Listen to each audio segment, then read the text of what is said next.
Bonjour Alexandre, merci d'être sur le podcast avec moi aujourd'hui. C'est un honneur puisque tu es un entrepreneur, un serial entrepreneur on peut dire. Tu as eu quelques expériences dans le domaine de la fintech. Ce que je te propose dans un premier temps, c'est de te présenter qui tu es, ton parcours, pour que les gens en apprennent davantage sur toi. Merci François Thibault pour ton invitation aujourd'hui. Écoute, j'ai 25 ans, je viens de région parisienne, études, école de commerce, comme tout bon entrepreneur finalement, si je comprends bien en France maintenant. Mais plus sérieusement, j'ai eu la chance de grandir dans une famille d'entrepreneurs justement, de baigner un peu dans des conversations de grandes personnes. Mhm. Et vers mes 12 ans, j'ai voulu moi aussi m'y mettre en commençant, alors je vais peut-être pas parler de ça aujourd'hui, mais à vendre des avions à des compagnies aériennes. Mais je pourrais développer un petit Encore peu une plus histoire tard. parmi tant d'autres. Encore une histoire, effectivement. Et puis, à mettre dans des pages Facebook, où avec un super copain à l'époque, grand fan de foot, grand fan du PSG. Ok. On crée des pages Facebook, si tu veux, on arrive à créer une communauté de 200-300 000 personnes, à vendre des espaces publicitaires finalement à des sites qui recherchent du trafic. Spécialisé dans les avions encore ou... Plus avion, non, non, à cette époque-là, vraiment monde du foot et monde du PSG. D'accord. Avion, je pourrais développer si tu veux un petit Ouais, peu après. ouais. Et puis, si tu veux, des pages qui fonctionnent plutôt pas mal, on est approché par des gros sites comme, je sais pas si tu connais, peut-être Foot Mercato, 90 000. Ouais, À l'époque, ok. c'était des sites plutôt en construction. Et puis au fur et à mesure, l'activité se professionnalise un petit peu, on est un peu autonome, on gagne notre argent de poche, on a 13-14 ans. Ouais, On devient, 13-14 ans et t'as on commence déjà à 12 ans. une communauté de 200-300 000 personnes sur Facebook dédiée au foot et au PSG. On la développe au fur et à mesure. Quand on commence, on est zéro, on est tout petit. Je me Ouais. souviens quand on passait 100 premiers abonnés sur la page Facebook, on était super contents. C'était un 30 décembre 2013, je crois, quelque chose comme ça. On était super contents. Et puis ça s'est Incroyable. développé au fur et à mesure. On est devenu pigiste finalement pour les sites qui travaillaient avec nous. Donc on a commencé à écrire finalement des articles Mhm. pour ces sites-là. Et finalement, quelques temps plus tard, 2016, quelque chose comme ça, on revend ces pages, on revend nos pages au site avec qui on travaille. On s'adresse au total avec les articles qu'on écrit à une communauté de 3 millions de personnes par mois. D'accord. Donc ça commence à, enfin 3 millions je crois de vues tous les mois, donc ça commence à faire. Et on lâche tout, on en a marre, ça fait 4 ans où c'est un travail quotidien, tu écris, tu postes, etc. Surtout que t'as 14 ans, t'as le brevet des collèges à passer. Enfin, Pour ouais, peut-être, ça je m'en souviens, c'est pas ce que je reviendrai. Je crois que j'avais pas eu de mention d'ailleurs. Pour te dire, non, c'était pas les études, enfin l'école du moins, c'était un peu moins ouais. mon truc. Je redouble d'ailleurs la seconde juste après. Et puis, si tu veux, en 2016, donc à peu près à cette époque-là, on se met toujours dans le monde du foot, dans de l'achat-revente de maillots de foot que j'achète en Chine, pas grand-chose. Donc Mhm. des répliques, alors super qualité, hein, évidemment, je vais pas dire le contraire, mais à l'époque, des répliques quand même, que je le disais en France, mais que je revends en France, donc à un prix un peu plus élevé, dans mon club de foot, dans mon club de tennis, Ok. etc. Et en fait, toutes ces petites choses, jusqu'à Borrolen, qui est ma première vraie idée fintech, ma première vraie idée un peu plus entrepreneuriale que je vais pas dire les conneries, mais les Le foot, petites choses ouais, que tu ouais. essayes C'était durant plutôt ton un hobby en fait, adolescence. parce que c'est Ouais, quoi je m'en ton foutais. cheminement de pensée? T'as 13 ans, 14 ans. Tu te dis quoi Créer une boîte. Tu veux créer une Créer boîte, une boîte, en fait, déjà. depuis toujours. Ouais, depuis toujours. Je vendais des cailloux quand j'avais 6 ans sur la plage. J'ai toujours voulu être un peu autonome, un peu libre, un peu indépendant, Mhm. m'en sortir un petit peu par moi-même. Et ouais, cet aspect liberté, je pense, cet aspect liberté, mais sans le savoir à l'époque. Mhm. Et puis gagner de l'argent. Quand j'étais petit, je voulais être riche, tu vois. Bon, ça a Ouais. peut-être un peu changé aujourd'hui, mais je dépassais par là. Je comprends. Même si j'ai envie de réussir aussi financièrement ma vie, évidemment. Bien Mais sûr. donc, toujours être un peu libre, toujours être un peu, ouais, indépendant. Ok. Indépendant. Trop cool. Mais nous, chez Weverse, tu vois, on a ressenti cette fibre entrepreneuriale. Nous aussi, on est des entrepreneurs. Bien sûr. Weverse, c'est pas notre première boîte, forcément. Avec Cesario, moi, j'ai monté une boîte avant. Avec Enzo, pareil, on fait un peu d'immobilier, etc. Et en fait, quand on s'est rencontrés la première fois à la Madi Keynote, Ouais, exact. ça a tout de suite fité. En fait, ça se suit aujourd'hui. C'est d'ailleurs pour ça que tu es là. Et en fait, finalement, tu fais partie de nos clients, nos partenaires. Mais en fait, on se rend compte que ça va beaucoup plus loin que ça, parce qu'en fait, vous êtes des vrais entrepreneurs et chez Weverse, on a vraiment cette fibre, cette volonté d'accompagner des gens comme vous qui sont ambitieux. Bien sûr. Écoute, on est super content de bosser avec vous aussi. Trop Pour cool. l'instant, ça se passe trop bien et je pense que ça va continuer ainsi. Trop bien. Mais le sport, j'ai envie de te dire, on s'est retrouvés aussi autour du Aussi, sport. Aussi ouais, autour du sport, c'est rapidement devenu un sujet de conversation c'est clair. important entre nous. Donc ouais, il y a Important, pas le mal, padel, il y a pas mal de paddle. notamment la course, et La peut-être course. des expéditions à venir. Ouais, peut-être. Il Là, pour paraît. l'instant, il faut garder le teasing. D'accord. Et tu as évoqué tes anciennes expériences, notamment Borroland. Ouais, Est-ce que tu peux rentrer un petit peu dans le détail bien sûr. de ces expériences? En quoi ça consistait? Pourquoi tu as arrêté? Enfin voilà, nous faire un petit récap de tout ça. Bien sûr. Si tu veux, alors, c'était plus le brevet des collèges, c'était pendant le bac français cette fois-ci. Ah oui, d'accord. Je crois que j'avais 17 ans, donc il n'y a pas si longtemps que ça finalement. Tu faisais 17 tout ans. pour éviter les interros. Tout. Les profs m'aimaient autant qu'ils me détestaient. Ok. Je participais beaucoup en cours, mais je foutais pas grand-chose. Donc, tu sais, c'est un peu l'échantillon que les profs n'aiment pas, on va dire. Ouais. Mais on avait une classe qui participait pas beaucoup à l'époque. Donc, ils étaient aussi contents que je puisse participer. Mais je faisais tout pour éviter l'école. J'y allais, évidemment. J'étais quand même assez rigoureux là-dessus. Je voulais aussi rejoindre donc une école de commerce derrière, les decks notamment. Donc, je faisais le job. Mais c'est pas ce qui m'amusait le plus. Et donc, effectivement, Borrelane, qui était à l'époque une plateforme de microcrédit entre particuliers, entre 20 et 1000 euros. Finalement, je me rends compte que j'ai plein de copains qui n'arrivent pas à finir leur fin de mois, qui ont besoin de 30 balles pour s'acheter quelque chose, c'est 100 euros pour une paire de pompes. Alors, je crois que maintenant, c'est beaucoup plus que ça, une paire de pompes d'ailleurs, mais donc, bon, voilà. Pour sortir au ciné ou autre. Et finalement, le monde de la finance m'intéressait déjà. Je m'étais passionné pour les traders quand j'étais petit, vers 11-12 ans, pour le monde de la bourse finalement. Et donc Borrelane, en fait, ouais, microcrédit entre particuliers. À l'époque, je suis en terminale, je connais pas grand-chose. Je ne sais pas ce qu'est une fintech, je ne connais pas les notions de taux d'intérêt ou autre, et ça nous jouera des tours un petit peu par la suite. J'en avais déjà parlé, je crois. Et finalement, je vise l'EDEC, je veux vraiment rentrer à l'EDEC, je veux vraiment rentrer pour l'incubateur de l'école, pour me faire accompagner justement sur ce projet, pour apprendre le monde de la finance, le monde de la fintech, le monde des levées de fonds, le monde de l'entrepreneuriat, mais de manière un peu plus sérieuse, le monde de la startup presque. Un peu plus structuré. Ouais, complètement, bien sûr. Avec un accompagnement. Ok. Bien sûr, je travaillais un peu dans mon coin sans vraiment savoir comment faire. Bien sûr. Je m'associe une première fois avec un tech, ça fonctionne pas. Très dur, j'avais du mal, je comprenais pas trop ce secteur-là. J'étais moi quelqu'un de gentil, j'espère, foncièrement. Et puis, je rencontre Louis. Avec qui on est dans la même asso étudiante, Culture 20 à l'époque. Et finalement, on se quitte plus. Au début, Louis vient m'aider très gentiment. Il était Polcom de l'asso, il faisait un travail extraordinaire avec refonte des logos de l'asso à l'époque. Avec le site qu'il a fait là pour Platon, il est canon. Bah, on en est plutôt content. Ouais, puis il a fait un temps record. On a un bel outil pour travailler dessus. Bon, bah écoute, tant mieux, ça fait plaisir. Ouais, bah, vous avez besoin d'un beau site pour faire du référencement, donc ouais, c'est cool. Et à l'époque, en fait, on se rapproche plus pour. Moi, j'ai besoin d'une présentation PowerPoint, tu vois, un deck, comme on l'appelle chez les entrepreneurs, une présentation de l'entreprise. Et c'est pas mon truc. Je suis naze là-dedans, je dois présenter ça à Crédit Mutuel Arkea, avec qui on arrive à me mettre en relation superbe, sauf que ma presse ressemble à rien, c'est un truc d'enfant de 6 ans. Et Louis très gentiment vient m'aider, tu vois, me refait tout, fait un truc super joli, et je fais le rendez-vous le lendemain avec Arkea, qui se passe bien d'ailleurs à cette époque-là. Et puis en fait avec Louis on s'est plus quitté, où il s'est complètement formé, il est devenu autodidacte, et tu vois, quelques années après, on est toujours associés ensemble, j'en parlerai. Et en fait, on a réussi ensemble à automatiser complètement le processus de prêt et d'emprunt de liquidité sur le campus de l'EDEC pour les étudiants. Donc, entre 20 et 1000 euros, je crois qu'on arrive à collecter assez rapidement, premier jour, 8000 euros de prêt, quelque chose comme ça, de la part d'étudiants. Énorme. Avec des taux qui étaient énormes. Donc là, c'est au moment où vous êtes déjà, vous êtes déjà à l'EDEC. Ouais, on est à l'EDEC, on rentre en deuxième année quand on lance vraiment Borrelane sur le campus. On est en début de deuxième année. Et puis, ouais, on attire, je pourrais plus dire en nombre de personnes, mais on attire pas mal de prêteurs, plus de prêteurs que d'emprunteurs. Avec des taux, comme je te disais, on en avait parlé déjà un petit peu, qui étaient ça serait bien que tu nous racontes un petit peu cette anecdote sur le calcul de vos taux, parce que pour une fintech, vous n'avez pas visé dans le mille. Non, bah non, en fait, si tu veux, nous, c'était nouveau, c'était un secteur qu'on découvrait. On avait beaucoup de bonne volonté, on y croyait, on voulait bien faire les choses. Et donc, en fait, si tu veux, on était sur du peer-to-peer, particulier à particulier. On avait besoin de collecter des liquidités d'un côté pour les renvoyer à d'autres personnes qui en avaient besoin. Tout se passait sur un chatbot Messenger où la boîte n'était pas créée, si tu veux. Les contrats étaient en mon nom, ça se passait donc comme je te disais sur une conversation Messenger où tu répondais oui j'accepte le contrat, oui je m'engage à rembourser, oui bon plein de petites choses comme ça, carte d'identité qu'on envoyait sur Messenger, mais le truc était rodé, ça tournait pas mal. Sur l'aspect légal et réglementaire, c'était pas compliqué, enfin vous étiez c'était on était zéro. Ah ouais. On était zéro. Enfin, du tout, c'est vraiment projet étudiant. Ouais, c'est ça, on était zéro dans le sens où la boîte n'était pas créée. Comme je te disais, les contrats, je les portais en nom propre. Donc, on n'avait pas conscience du risque finalement qu'on encouvrait à l'époque. Aucun agrément. Le monde de la finance est hyper réglementé, le monde de la banque encore plus. À l'époque, on n'a pas de boîte, pas d'agrément, pas d'IMAT, pas d'immatriculation, rien du tout. Et si tu veux, on utilisait des comptes Pumpkin, des comptes Lydia. Alors Pumpkin qui n'existe plus maintenant, mais Pumpkin qui est un équivalent de Lydia, notamment porté sur les étudiants sur les campus. Nous, EDEC, on était très porté Pumpkin, et en fait, les fonds transitaient par nos comptes Pumpkin perso pour être envoyés à d'autres clients derrière, d'autres utilisateurs. Et si tu veux, c'était très border. On avait des taux d'intérêt, je crois, qui étaient de 14%, alors on se dirait 14% annuel, superbe. Non, non, non, 14% sur 14 jours, 15 jours, un truc comme ça.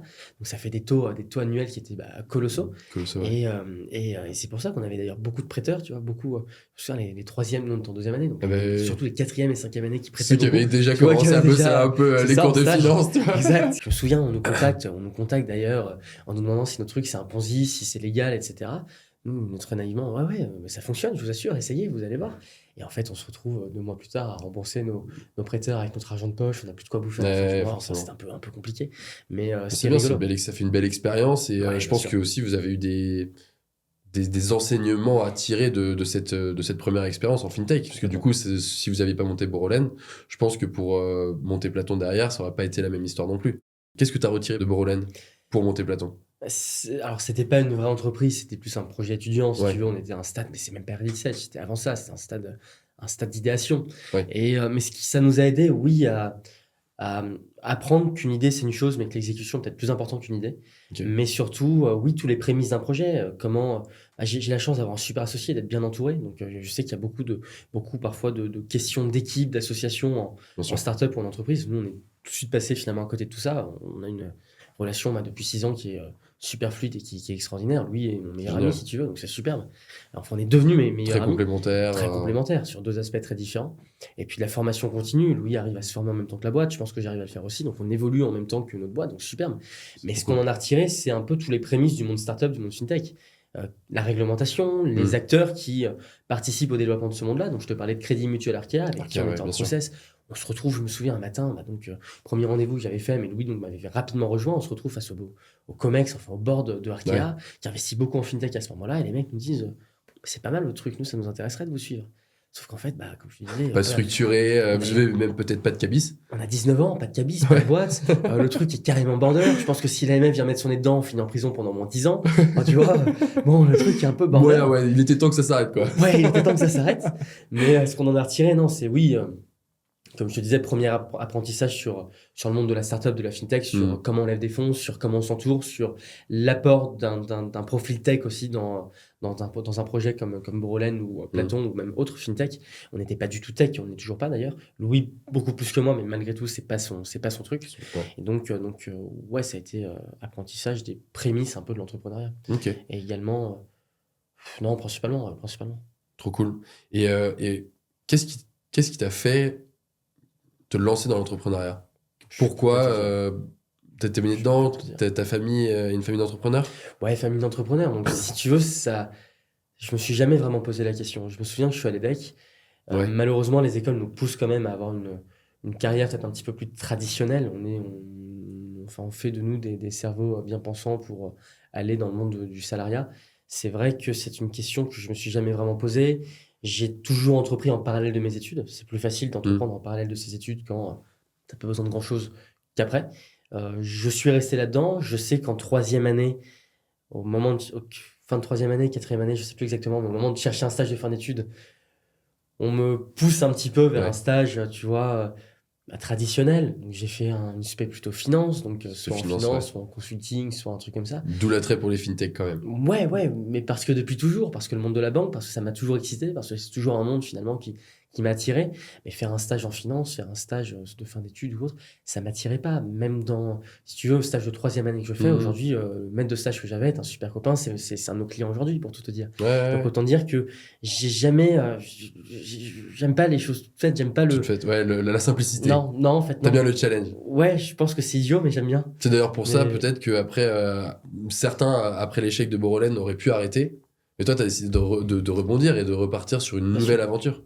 Ouais, c'est pas donné à tout le monde. En fait, on s'est jamais vraiment posé la question. Mais je t'expliquerai. Platon, on a eu des grosses difficultés entre un premier Platon et ce qu'on fait actuellement. Mais en fait, on s'est jamais vraiment posé la question. Je ne saurais rien faire d'autre que ça, je ne pense pas. Louis peut-être, je sais pas. Mais on s'est jamais posé la question. Pour nous, c'est une évidence. On a quelque chose à accomplir, on ira jusqu'au bout. Ouais, bien sûr. Puis finalement, en fait, ces échecs passés, c'est aussi ça qui a forgé qui vous êtes aujourd'hui, ce qu'est Platon aujourd'hui. Nous, chez Weavers, on a un petit peu le même historique, si je puis dire, puisqu'on a eu des échecs par le passé. Ouais, vous avez créé d'autres boîtes, je crois, dans Weavers. Ouais, c'est ça. On avait créé Agrinnovateur, on a monté des boîtes dans l'immobilier, comme je disais juste avant. Mais à côté de ça, le fait qu'on soit complémentaires et qu'on ait pu s'améliorer en prenant en compte nos expériences passées, ça nous a permis aujourd'hui d'avoir sur l'image de marque un travail de fond qui est beaucoup plus important, sur la stratégie pareil, sur l'aspect technique également pareil, parce qu'on a dû, comme tout entrepreneur, toi je pense que tu l'as ressenti aussi, tu es obligé de mettre la main dans le cambouis. Et si tu le fais pas, je pense que t'es pas un vrai entrepreneur, tu vois. Ton boulot, je sais pas vous si c'est pareil, mais c'est de résoudre des problèmes. Exactement. On en discutera justement avec votre SEO, mais oui, c'est ça au quotidien. Nous, on fait face à des challenges, des défis au quotidien qu'il faut arriver à surmonter, être malin pour se positionner encore en top des résultats de recherche. Et c'est notre travail au quotidien. Donc ouais, nous, on est animés par le challenge. C'est aussi pour ça qu'on a monté Weverse. C'est cette volonté. Merci. Ça, on le verra dans 6 mois. Si on parlait un petit peu plus en détail de Platon Finance, est-ce que tu peux nous parler de votre activité, justement, de cette fintech, le secteur, et en quoi vous vous différenciez, en fait, de vos concurrents? Bien sûr. Platon fait donc du placement de trésorerie pour les entreprises, principalement start-up et indépendants, freelance, consultants, holding, etc. On a 2 particularités à ce qu'on fait, c'est-à-dire qu'on vend du digital, on est une fintech, on vend une accessibilité, tous nos produits sont accessibles en moins de 10 minutes, et également du placement de trésorerie, pas d'investissement, donc que des produits à capital garanti ou à très faible risque. En fait, ça part d'un constat où quelques mois auparavant, on a donc une première boîte qui s'appelle toujours Platon, c'est la même boîte en fait, c'est la continuité de ce projet-là. Dans le monde de la crypto, on lève des fonds, ça se passe très bien pendant quelques mois, et finalement, chute d'un gros acteur crypto en novembre 2022. Nos partenaires finalement qui nous lâchent du jour au lendemain, à 15 jours du lancement de notre application, et avec 10 000 utilisateurs en bêta qu'on abandonne parce qu'on ne peut pas aller plus loin. C'est notre première vraie boîte. Borderland est un projet, Platon c'est notre première vraie boîte. On avait recruté, on avait des coûts, on avait des charges, etc. Et on se rend compte finalement qu'on a fait pas mal d'erreurs en interne, beaucoup d'erreurs en interne, dans la stratégie, dans la méthodologie, dans l'exécution, dans tout un tas de choses. Et qu'également, si tu veux, suite à cette levée de fonds, on n'avait pas placé notre trésorerie. Qu'on avait une trésor actuellement, donc fin 2023, qui était en tension, et que si on l'avait fait, si on avait placé cette trésor, on aurait pu dégager quelques semaines de runway complémentaires, donc survivre en fait quelques semaines supplémentaires pour sortir peut-être notre application. Et en fait, on se rend compte, si tu veux, donc là, aller en janvier 2023, que 9 startups sur 10 sont dans le même cas que Platon, c'est-à-dire ne placent jamais leur cash après une levée. Surtout, d'autant plus startup early leur stage. argent dort, parce qu'en fait, tu fais ta levée, t'as du cash de dispo, mais en fait, tu vas pas tout cramer en un mois. Tu le gardes. En théorie, tu le gardes un peu quand même. Oui, c'est ça. Plutôt des runways de 12 à 24 mois. Et donc, en fait, on s'est dit qu'il y avait quelque chose à faire. Le premier constat, nous, ça part d'une frustration. En fait, on nous a pas proposé de placer notre cash pour plusieurs raisons. En fait, si tu veux, c'est pas le métier premier des banques. Les banques sont là pour te vendre du crédit et se désintéressent, on va dire, de portefeuille d'entreprise à moins d'1 million d'euros. À côté de ça, si tu veux, pas nécessairement de directeur financier en startup early stage auprès d'indépendants, de freelance, de holding, etc. pour accompagner sur ces sujets-là. L'expert comptable, c'est pas son travail non plus. Il fait du conseil, mais peut-être pas suffisamment. C'est pas son activité numéro 1. Et la troisième raison, c'est que les dirigeants n'ont pas le temps de le faire ou pas l'idée. On l'apprend pas à l'école. Je rencontre souvent des clients ou des entrepreneurs qui nous disent non, sérieux, on peut placer notre cash. Mais on savait pas. Moi, je pensais que c'était possible sur un livret A pour des particuliers, mais je savais même pas qu'une entreprise pouvait placer son cash. La banque nous l'a jamais proposé. Et donc, nous, c'est pour ça, en fait, si tu veux, qu'on a à cœur d'accompagner ces entreprises pour arrêter, je vais pas dire de se faire avoir par les banques. On est aussi très content de bosser avec elles. Mais c'est sûr que les dépôts rapportent beaucoup plus aux banques aujourd'hui que aux entreprises. Et donc, on a un peu envie de changer la donne. Et là, tu parlais des entreprises de moins d'1 million, enfin, qui ont moins d'1 million en disponibilité. C'est quoi votre cœur de cible? On sait faire plus d'1 million. Nous, notre cœur de cible, je dirais que nos produits sont accessibles à partir de 10 000 euros. Donc, notamment pour justement des freelances et consultants. Mais je dirais que notre cœur de cible est entre... on a 2 types de clientèle. On a vraiment 2 types de clientèle. L'indépendant qui a un panier moyen de 48 000 euros. Et la startup qui a un panier moyen de 900 000 euros. Sur les startups, c'est un peu plus diversifié. On va de 200 000 à 4-5 millions d'euros. Donc, si tu veux, c'est quand même assez diversifié dans le sens où... on a vraiment 2 types de clientèle. Notre cœur de cible, c'est compliqué de le résumer. C'est freelance indépendant versus startup. Ok. Et il y a un moment où tu t'es dit, c'est maintenant ou jamais qu'il faut qu'on monte Platon? Non. C'est la suite d'un processus logique selon nous. Encore une fois, on ne s'est pas posé la question, on ne savait pas quoi faire d'autre. Donc non, ça a été à la continuité de Borderland où on rencontre, si tu veux, aussi un investisseur qui nous dit Les gars, votre truc, c'est pas mal. Moi, ça m'intéresse. Je viens de revendre ma boîte. J'ai besoin et j'ai envie d'investir, notamment en startup. Votre fintech, c'est super rigolo. Si vous ajoutez une thématique crypto, moi, ça m'intéresserait beaucoup. Bon, écoute, on est en perte de vitesse à l'époque avec Borroland, donc on se pose la question, ouais, pourquoi pas, nous on investit en crypto, beaucoup de Ouais. nos clients à l'époque sur Borroland, enfin nos utilisateurs investissent également en crypto. Ok, bon, bah, allons-y, donc on itère, on va dire, sur le sujet pendant Longtemps, ouais. longtemps. Et puis, on se met en tête, donc vraiment, de faire notre stage de fin d'études au sein de Platon. On D'accord. crée la boîte donc, pour créer en fait une néobanque à mi-chemin entre la devise traditionnelle et la crypto-monnaie. Ok. Et on monte sur cette boîte à ce moment-là. Ça serait En intéressant que février tu développes un petit peu parce que justement, le Platon initial n'est plus le Platon qu'on connaît aujourd'hui. Il y a eu ce qu'on appelle un pivot. Est-ce que tu peux revenir du coup sur les prémices de Platon, nous expliquer en quelques mots ton activité justement initiale et pourquoi tu as fait le pivot et comment tu l'as fait? Parce que ça peut intéresser d'autres entrepreneurs qui peuvent être parfois bloqués. Bien sûr. Ils voient qu'il y a un marché, mais ils n'arrivent pas à savoir comment l'adresser. Toi, je pense que tu as eu ce chemin de pensée, donc peut-être que ça peut être intéressant que tu partages ton expérience là-dessus. Ouais, avec plaisir. Alors, je me souviens plus du Platon d'avant. Ouais, J'ai voulu l'oublier aussi un petit peu, je bien vais pas te sûr. mentir, parce que ça a été des moments qui étaient très très compliqués, je pourrais revenir dessus. Mais si tu veux, Platon, effectivement, au départ, on néobanque à mi-chemin entre la devise traditionnelle et la crypto-monnaie. Notre but, c'était un peu de pouvoir réunir deux mondes qui ne s'entendent pas, c'est-à-dire le monde de la devise traditionnelle, de l'euro, du dollar, de ce qu'on a l'habitude d'avoir au quotidien, peut-être plus des euros que de dollars en France d'ailleurs, Mhm. et versus le monde de la crypto, Bitcoin, Ethereum et autres, finalement, les réunir sur une unique plateforme pour surtout une population jeune qui investit, qui utilise ces deux types de devises, on va dire, ces deux types d'actifs au quotidien. On voulait avoir un segment d'éducation pour aussi éduquer notre cible sur ces enjeux-là, et d'investissement, donc les réunir et payer avec, c'est une chose, mais pouvoir investir, pouvoir acheter, Bien sûr. pouvoir gagner de l'argent dessus. Étant donné qu'en 2022, on est à la fin d'un cycle haussier avec Ouais. beaucoup d'attrait sur le monde des cryptos. Et finalement, pourquoi pivoter? Parce que d'une part, le marché est plus du tout réceptif et on se prend une énorme claque dans la gueule. Et puis Ouais. également, nous de notre côté, parce qu'on certes, on lève des fonds, on dev une super app pendant... Vous aviez levé 10 des mois. fonds sur la première. Ouais, c'est ça. sur la première C'est montée. cet investisseur Ouais. qui nous dit, moi, ça m'intéresse, on y va, c'est parti. Et en fait, si tu veux, ouais, donc le marché, et puis surtout beaucoup d'erreurs en interne. On n'avait pas du tout de méthodologie que nous, on défend aujourd'hui, qui est plutôt Structuré. lean Ouais. startup, Mhm. où en fait, tu vas chercher tes premiers clients avec pas grand-chose. Une vraie méthodologie startup. Et je pense que lever des fonds à l'époque nous a...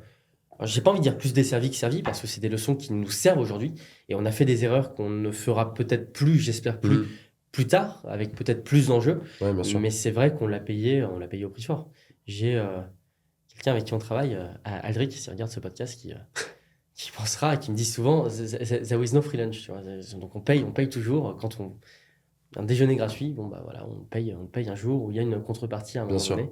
Donc there is no free lunch, et c'est vrai que on l'a vécu grave. Ouais. Alors là, tu as fait une première levée. C'est quoi vos perspectives de croissance? Là, vous avez une autre levée de prévue. Comment c'est quoi la suite pour Platon, concrètement? Donc on lance Platon, si tu veux, ce placement de trésorerie vraiment en juin 23, Mhm. avec, on teste, on découvre un peu le marché jusqu'en novembre-décembre. On commence à avoir nos premiers gros clients fin d'année 2023.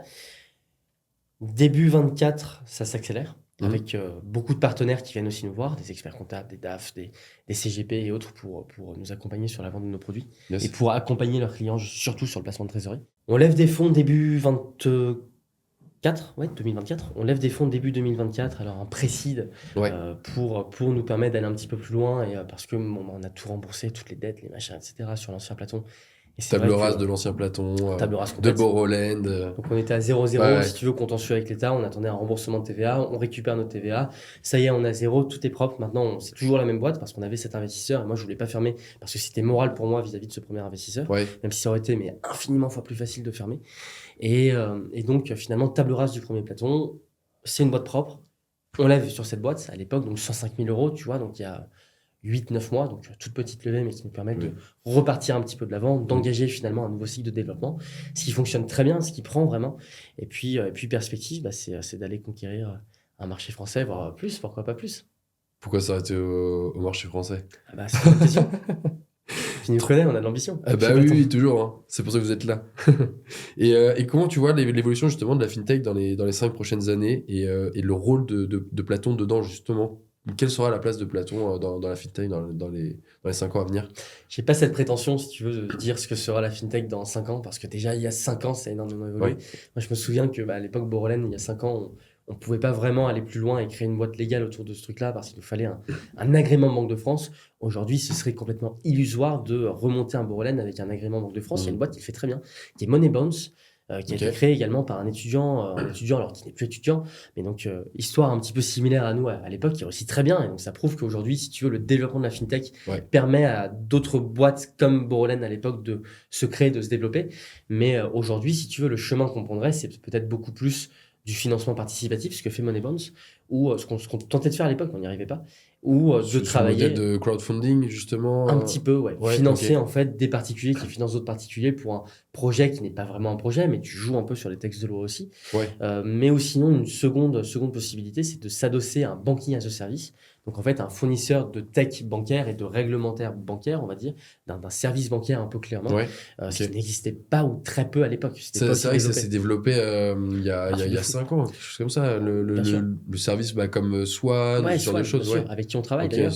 Mais Swan, si tu veux, c'est vrai que le CEO de Swan, le founder de Swan, disait encore récemment, la fintech change et aujourd'hui, tout le monde s'offre un compte pro, toutes les fintechs veulent un compte pro, toutes les néobanques ont un compte pro.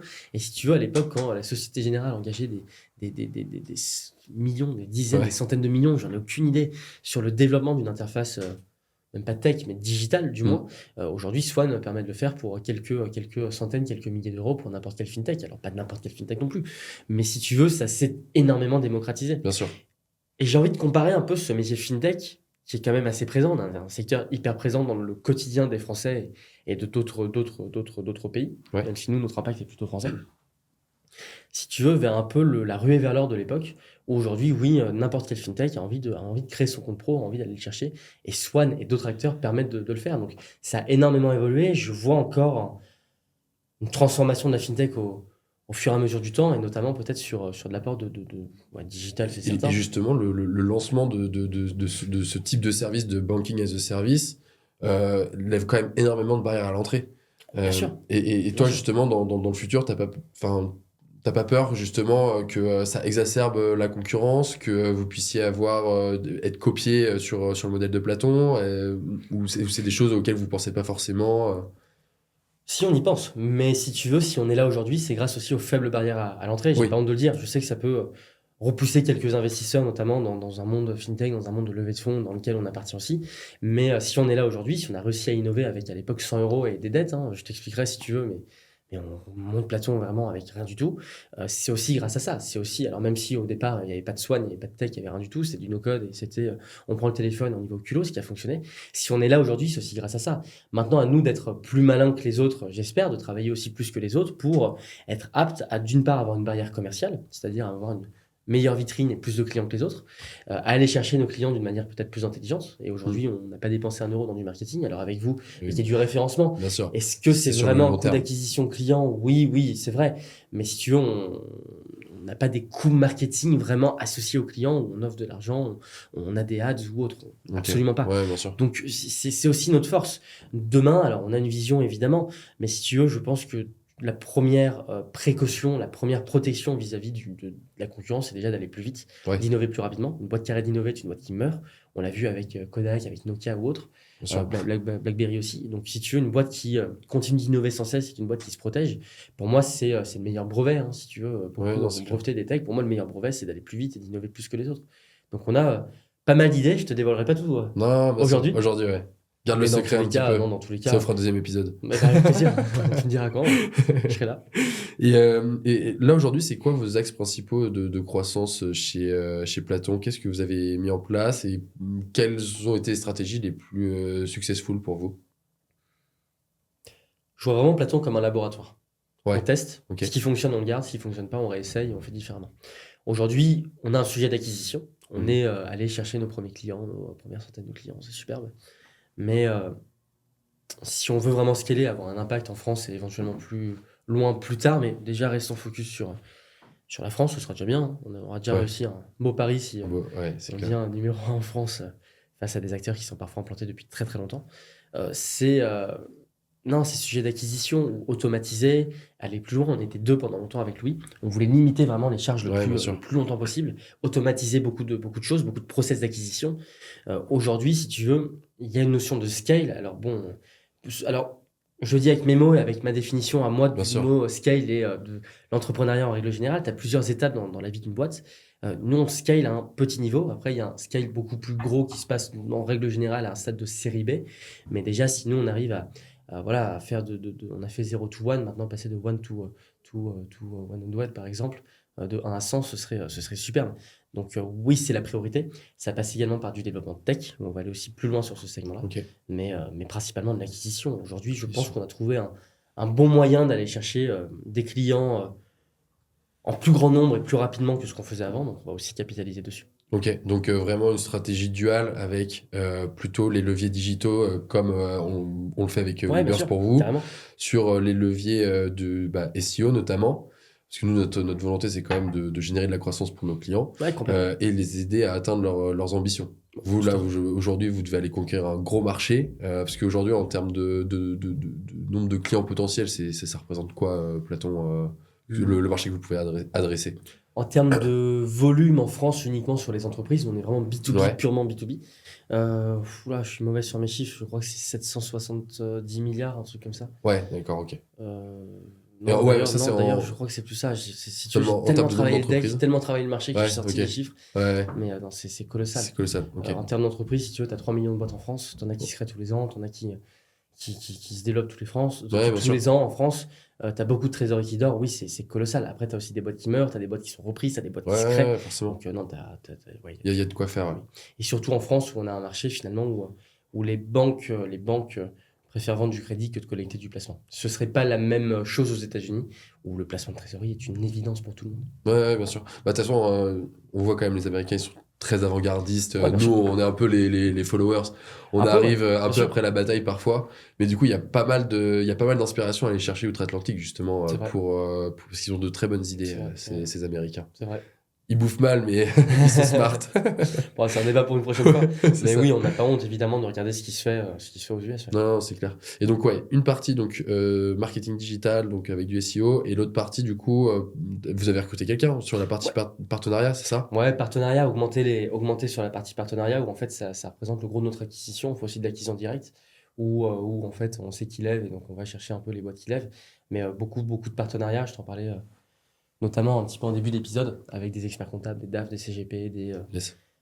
parfois des boîtes purement financières qui accompagnent des clients qui sont assez proches des nôtres. Mhm. Donc oui, c'est un gros enjeu. Maintenant, on va s'intéresser à toi, plutôt, Alexandre, la personne que tu es. Tu es ultra actif sur LinkedIn, tu prépares une levée de fonds, tu développes ton business, il faut que tu ailles chercher de nouveaux clients. Et en plus, tu joues au padel. Et Ouais. moi, ma question, c'est comment tu arrives à faire tout ça? J'en sais rien. J'en Je sais sais rien, non, je me suis jamais posé la question. Bah, c'est vrai que le sport est très présent dans ma vie, je fais du sport tous les jours. C'est Ok. quelque chose moi qui me tient à cœur. Alors sport de raquette, c'est vrai, ouais, beaucoup paddle, j'aime bien dernièrement. Mais tennis aussi, bon, et puis on pourra en parler Ouais. peut-être en marge de l'épisode, même si tu le sais déjà un petit peu. Sinon, sur l'aspect entrepreneurial, l'avantage du sport, c'est que ça me permet de rester en fait en forme en permanence toute l'année. Ok. Toujours. J'en fais surtout en fin de journée, ce qui me permet de donner un nouvel élan pour bosser aussi en soirée en fait. Donc je trouve que c'est hyper positif et j'en ai vraiment le besoin. Après LinkedIn, bon, je suis un peu moins actif qu'avant, j'essaye de parler quand j'ai quelque chose à dire. Sinon Là, avec ce bel épisode, tu vas avoir des choses à dire. bah écoute, je vais devenir hyper actif sur LinkedIn dans ces cas-là. Mais sinon, oui, développer sa boîte, c'est vraiment ce qui me prend le plus de temps, bien sûr. Ouais. Effectivement, on prépare une levée, ça me prend de plus en plus de temps de rencontrer des investisseurs, d'échanger avec eux, d'échanger avec les investisseurs qu'on a déjà, Ok. qui sont superbes et qui nous aident beaucoup. Et c'est vraiment cool. Et puis surtout, oui, rester focus sur le business. La priorité de Platon, c'est d'aller chercher des clients, de pouvoir développer Ouais, bien sûr. notre écosystème, notre volume d'affaires, et puis aller beaucoup plus loin. Donc oui, on a de fortes ambitions, on a envie de le faire rapidement, parce qu'on sait que le marché bouge beaucoup, qu'il y a des nouveaux acteurs, et on fait partie des nouveaux acteurs qui émergent, et qui seront peut-être meilleurs que nous demain, Ouais, donc on bien a sûr. intérêt aussi à aller vite. Mais après, comment je le fais, je me pose pas la question. Si tu veux, Le sport, déjà, du coup, tu Ouais, dis le sport m'aide énormément. que t'es plus productif. bien sûr, évidemment. Tu sors un petit peu, pas trop. Moins qu'avant. Moins qu'avant, Je suis ouais, beaucoup sorti en forcément. école, Ouais. où on a eu une super vie associative Oui, avec forcément, Louis, ouais. c'était École de superbe. commerce, On s'est classique. bien marré, c'était vraiment cool, mais sinon, non, depuis En fait, depuis que j'ai quitté l'école, monter Ouais. ma boîte. Donc non, je sors occasionnellement, bien sûr, ça Ouais, m'arrive. ça joue aussi, je pense, sur Ouais, l'efficacité, la réflexion. Je pense. Et ok, hyper intéressant. Et t'as des tips ou pas au quotidien, dans ton travail pour Platon, pour t'organiser, être productif, Sport. etc. Le sport, j'ai envie Sport, de te dire. sport, sport. Non, plus sérieusement, non, pas spécialement. Alors, je sais que tu as des entrepreneurs qui sont hyper organisés, Ouais, avec une routine, avec je me lève à telle heure, etc. Je suis pas trop comme ça. J'ai la chance d'être relativement en forme en permanence, sauf quand je dors 5 heures par nuit. Et ça m'arrive pas souvent, j'ai cette chance-là. Mais non, j'ai pas de tips en particulier. t'as pas de tips. Non, pas de tips en particulier. J'ai pas cette routine matinale où, Ah, bah justement, c'était ma prochaine non, question. Pas j'ai de pas. routine matinale. Non, si, un bon petit déjeuner où je mange Ouais, des fruits et des œufs, ok. ce qui me permet vraiment d'avoir le ventre De plein jusqu'à l'énergie, 13 ouais. heures de l'énergie. C'est super important. Je me souviens qu'à l'époque, tu vois, quand j'étais plus petit, je mangeais des céréales, des machins. 11 heures du mat, j'avais faim, quoi. Ouais, Donc, c'était un peu compliqué. Donc, là, non, j'ai pas ce problème-là. Je me lève pas à 5 heures du matin tous les jours, c'est pas vrai. Je me lève plutôt vers. Ça dépend. Quand je suis matinal et que je vais au bureau, je me lève à 7 heures. Donc, tu vois, ça va. ouais. Parfois, quand je reste un peu chez moi pour faire mes premiers rendez-vous le matin, je suis plutôt 8 heures. Donc, si tu veux, non, j'ai pas une routine matinale de dingue. Ok. Ma seule routine, c'est oui, vraiment le sport, parce que j'en fais quasiment tous les Hmm. jours, mais ça m'aide, oui, à rester focus, à rester C'est hyper important le positif, sport. et je trouve que c'est la seule activité qui te fatigue, mais positivement. En fait, je Hmm. rentre chez moi le soir, je rebosse 3 heures d'affilée. C'est une bonne fatigue. C'est une super Ouais. fatigue. Nous, chez Weburst, on le fait. Bah, le sport chez nous, c'est vraiment quelque chose qui est hyper présent Je et sur comprends. lequel on mise vraiment beaucoup parce que, bah, déjà, à titre personnel, tu vois, on est vraiment très sportif. Là, tu vois, on a fait l'ascension du Mont Paradis Je sais, on il y s'est a un rappelé. mois. Bah oui, à Chamonix.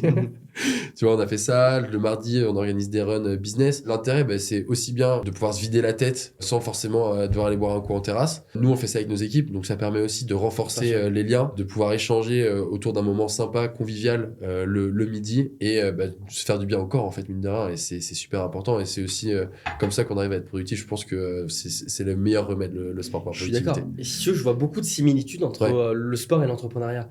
Le Super. challenge, le dépassement de soi, aller plus loin, cette résilience, si tu veux, Bien bah, sûr. c'est sûr que putain, c'est une qualité qu'on a développée avec Louis, c'est la résilience. Bah, tu le retrouves dans le sport, tu le retrouves dans la compétition Ouais, c'est sportive, clair. tu le retrouves dans le sport, c'est sûr. T'as regardé les... Ah non, l'épisode n'est pas encore sorti, celui avec Enzo et Antoine. Ah non, Il j'ai faut pas. que tu regardes Bah, écoute, avec Antoine qui plaisir. a couru, un athlète qu'on sponsorise, qui Tu a m'en as couru parlé. 4200 Ouais, ouais. km en 65 jours Fabuleux. sur le PCT Amérique du Nord, enfin un dingo. Et c'est vrai qu'on voit qu'il y a beaucoup de similitudes en fait entre, bah, premièrement par le dépassement de soi en fait.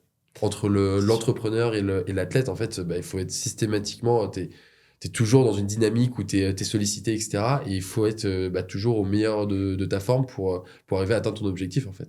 Alors, quand j'entends ça, je te parle de sport, mais bon, j'ai rien à voir avec Ouais, Antoine qui a fait un truc de fou. Non, bien sûr, ouais. je suis un bébé, je suis un tout petit niveau. Non, bien sûr. T'es entrepreneur quand même, tu te dépasses. J'essaye, je suis tout pour. Trop cool. Pour conclure, Alexandre, si tu devais me recommander une personne à rencontrer, qui ce serait? Écoute, éventuellement Tom Lothaire, Ok, de Merci Internet, qui est trop devenu un cool. super copain assez récemment d'ailleurs. C'est mon partenaire de paddle, justement. Génial. Donc tu vois, on est souvent ensemble, on s'est encore fait exploser sur un tournoi mardi soir, mais ça faut pas le dire. Faut pas qu'on Euh, joue ensemble parce que moi je suis vraiment une bille. Ça fait 2 ans que j'ai pas touché à ma raquette. bon, Enfin, je vais ça se remettre. reprend vite, ça se Ouais. reprend vite. Mais donc Tom, ouais, non, qui a une super énergie, qui est superbe, qui est très smart, qui est un peu plus jeune que moi, qui a 21 ans. 21, j'espère que je 21, me ok. trompe pas, il m'en voudrait sinon. Ouais, Mais 21 ans, et il dev une super boîte, trop cool. Merci Internet. Donc j'en dis pas plus. Bah écoute, ouais, laisse ça vous je vais le contacter. Mais en tout cas, pour le mot de la fin, je voudrais te dire que nous, on est super fiers de pouvoir accompagner Platon Finance parce que c'est une belle boîte qui a plein d'ambitions, qui est en phase de croissance de balade. On croit au projet, on croit aux personnes qui se cachent derrière le projet. Vous êtes des belles personnes. Bah, encore merci du coup d'avoir répondu présent pour le podcast aujourd'hui.